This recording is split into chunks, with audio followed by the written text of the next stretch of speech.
চাচা কি হয়েছে? আমার এই সাইকেলটা একটু সাইডে তো, আমি একটু পরে এসে নিয়ে যাচ্ছি। আচ্ছা ঠিক আছে।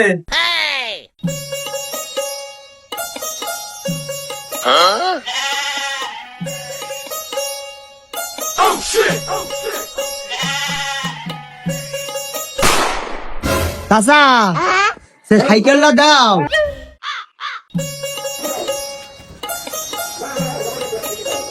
এই নাও বাপু, তোমার সাইকেল নাও। ও চাচা সাইকেল সাইডে যখন সে ফ্রি তো ধরতেস না। আরে বাপু, তুমি কইলে সাইকেল সাইডে ধুতি, আমি কি সুন্দর করে বস্তা দিয়ে তেলের ঢম দিয়ে আমি সাইডে ধুলাম।